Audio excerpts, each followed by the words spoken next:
So thank you so much for being here, and I'm really happy to have you on board in this really short presentation. So it's 20 minutes. It's mostly for those who are just getting started with the UI. So if I can quickly check the audience, who already had some experience with user acquisition with Google? Like hands up, so I can like roughly know whether it's entire room. So like few, so mostly just the beginning, so that's amazing because exactly this is what we need for today. So it's a practical presentation, some step of what's working from our experience, it really doesn't, and what you have to consider before starting. So my name is Adrianna, and I'm originally Polish, I'm working at the Google Berlin office on a program which is trying to identify promising startups and app companies from our region with a really strong focus on gaming. So we have like 3 years of experience, even more, working with top app companies from the CE, so from Central Eastern Europe, from Poland, Estonia, Cyprus, Malta, from a really big gaming studios who are on the stock exchanges and they're just getting started with the UI, to a smaller gaming studio with like 8 people, idle games from Bulgaria, Belarus.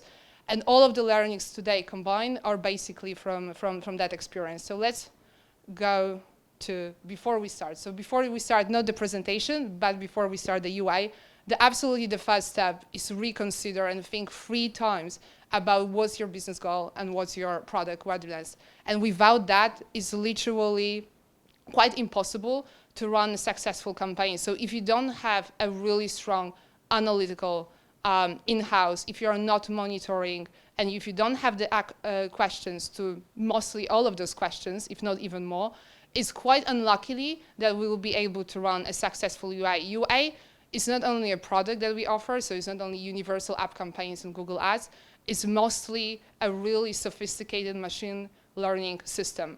So in order to have a success with us, we have to have a really good and strong data input from you, but also a very strong product on the ground. So if your monetization is not top-notch, if the onboarding process is not converting, then we are really advising at the very beginning in our program to start focusing on those aspects before starting UI. And we have actually a lot of stories before when we started working with even like really experienced partners, and after 2 to 3 weeks of campaigns, we saw that the onboarding doesn't really go. There are some things within the game itself that has to be improved, and then the entire development cycle lasted from 3, 6, 7, sometimes a year, and then we were getting back to the UI. So this is extremely important, and I will be sharing materials if you're going to sign up to our mailing list afterwards, where you're going to have more data and more examples of what to cover, what questions to answer. Retention versus lifetime value curve, like this is something that we are always discussing with our partners at the very beginning. So what are the expectations on your side? What are the data on your side as well? The focus on the lifetime value users is usually what we are opting for, right? So we want to have a high return on ad spends, but the question that often our partners don't know at the beginning is when you are expecting that to happen, whether you're expecting that in the first 7 days, 90, 6 months, and if that's a 6 months, what level of investment are you willing to put for those 6 months without even having a strong return on ad spends for the first 3 months, let's say, for your company, whether you're able to take this risk or not necessarily. And this is the questions that you have to discuss not only with your marketing team, but also with your finance team, with your CEO, and have the right expectations at the very beginning. So knowing your business goals, understanding the connection between the product and the growth are key. And it sounds really obvious, I know, but you would be surprised how often we are stopping even the beginning of our UI strategy planning because those questions are simply not covered or there are not answers to that, and the teams are digging deeper. Also CPI goals, this we can help you with while working with our program, but you also have to know roughly how much are you willing to pay for users for different events so you have a return on ad spend in the long term. So we are jumping, this is an example of a client of mine, like we can't of course show like so much data, so you can see only like the Google Ads campaigns, but we spend roughly 40K, like 36K over there. This would be like a month and a half. I think we start in October, we end in December. So technically this is a really good seasonality that was a puzzle game for gaming companies in general. Huge, small payback windows around 7 days. But the key here was that the in-app actions, we got only 44. The onboarding process was so poor that the users were not even jumping into any retention events that we were optimizing for. So with like spend of almost 40K, we got 44. And then the developers started to working more and more on the product, and we are still waiting for that. So we are in touch and checking like what's the progress, but it's almost 1 year and a half. But it's also a good indications for you what to improve, because the data you're getting from Google, especially if you have combined this with Firebase, is something of an added value as well. Apart from the marketing and the UI, you actually have a solid stream of data that you're getting from us. And now the second question. So let's say that we know that we have a good product, we do have a good monetization, we are ready. And now the key factor with the UI and the strategy investment in general is to experiment and to know your risk aversion threshold. So how much risk are you willing to put to have the return, let's say, in the 6 months versus having return in the first 2 weeks? And those are the conversations that are absolutely necessary because without that, you can just jump and treat it as a pure marketing campaigns, but you will see that the returns might be quite poor. Are you gonna like stop them in after 2 to 3 weeks because the expectations doesn't really match the reality? So having the right expectations, knowing the product is absolutely essential. This is how the campaigns for those who don't really have an experience behave in the context of the machine learning. So you can see that the first 2 weeks, and for some studios that might be quite an investment already, are fluctuating a lot. So you can have the CPI is very, very high. You can have a low level of installs. If you know that your metrics are solid, then we should go for this time and either experiment with the different events or just be prepared that what's gonna stabilize is probably gonna happen after 2 weeks of the learning period. This is the illustration of, again, of only the campaigns. They can show more data, all the campaigns itself. But this is the A/B testing we did with a major gaming studio from Cyprus. That was a strategy game. And what's interesting here as a curve, that was the period of almost a year. But for the weeks at the very beginning, you can see how the number of purchases just skyrockets straight away at the very beginning. The product was really, really solid. It's one of the top strategy game like globally. So we knew it gonna eventually happen, that we're gonna be able to find the strategy. But even for a really developed studio with a strong marketing team, it took us more than almost like 2 months. But you can see here, we have the period, like roughly 2 month after the launch, that the cost per install skyrockets. So the cost per install was $14 per install, which is a really, really high price. Like that's like way above the average. And that was during the time where we tried to optimize for T-ROAS, where they tried to experiment with different events. That wasn't necessarily successful. We launched another campaign still within the framework of the same strategy. And then 2 weeks after that, we stabilized the cost per install to $1, and we have the purchases of around 8,000 per week, which is for strategy in-app action happening in the ratio of your first 7 days.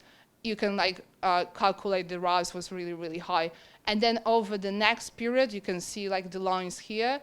We have the cost per install, which is really, really stable for this game. And we have the purchases and sales, which are just corresponding to the level of investment. So this is possible, but it takes time and takes also the persistence and experimentation with different types of events. What does work, like from our experience, and this is something when you're just getting started. I will have another slide about that as well. Usually, when I'm discussing the beginning of the strategy, everyone is thinking about the installs versus in-app purchase, or maybe rewarded at spend, the event like that. But actually, we have much more events that you can optimize for, and especially using Firebase and have a proper integration with us, the sky is the limit. So you have a different, we always recommend for your particular type of the game to mix the events that are actually, of course, translating into your business goals, so bringing you the revenue or the goal that you're aiming for, but also be just aware how many of them and what are the level of calculations we can put for you with the Firebase teams and in our program as well.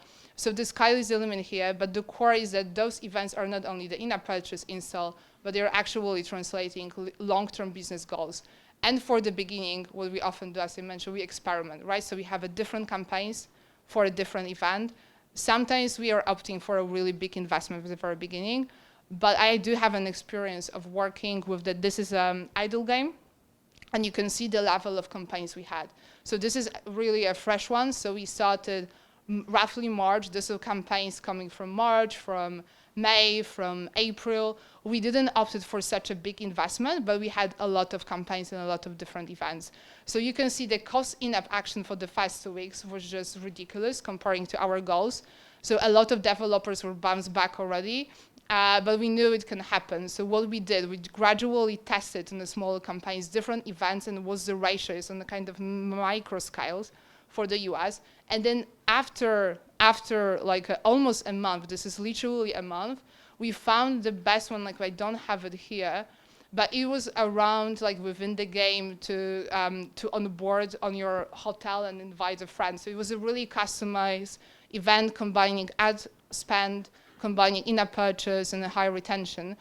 And that happened after the months. And then we just like observed the level of in-app actions you can see here with the right event just skyrocket, like that was just like this part.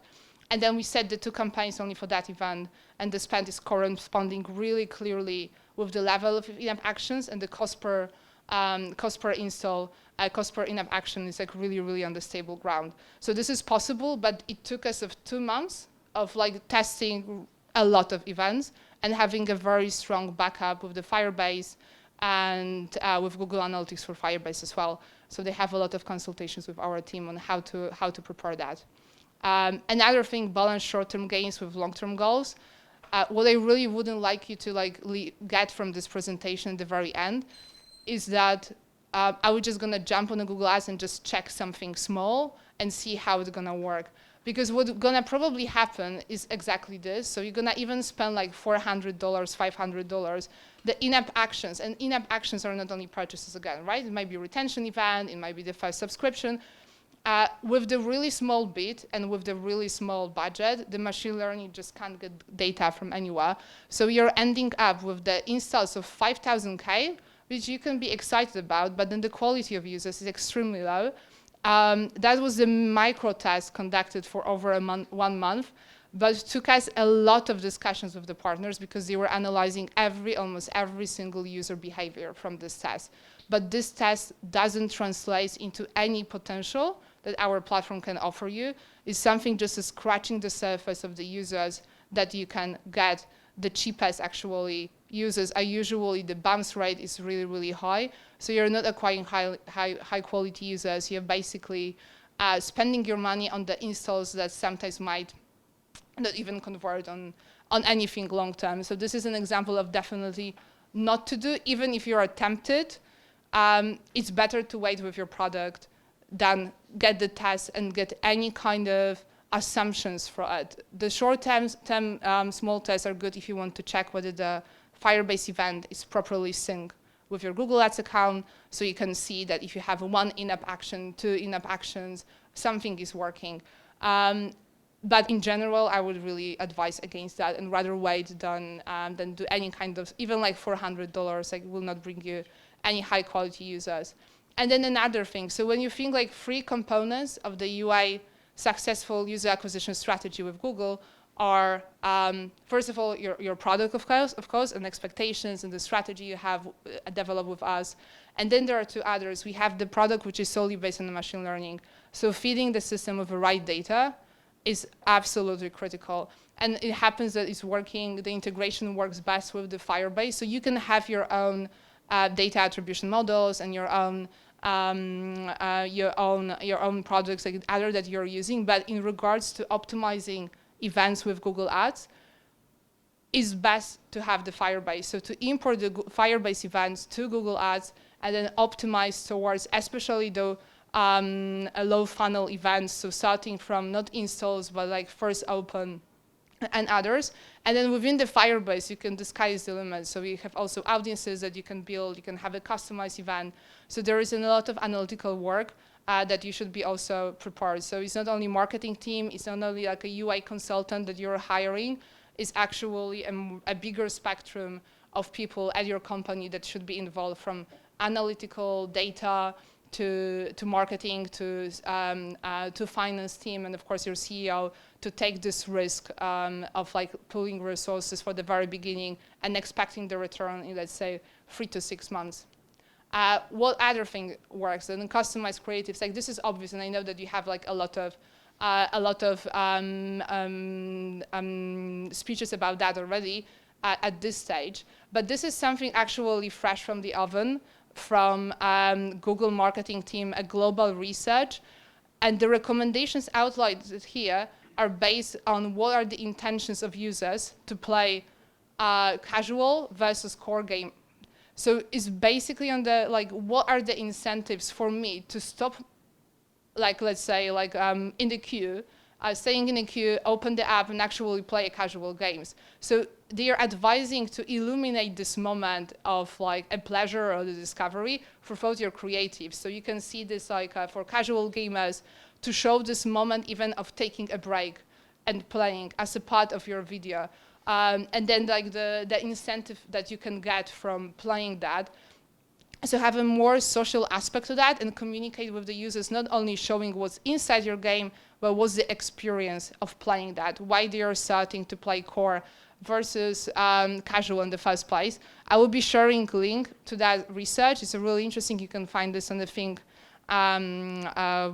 Google Think Google online as well. It's an entire article about that, but just wanted to show you, to shift a bit. The one thing is, of course, all the formats and what's working best, what doesn't, but another is a story that you want to say.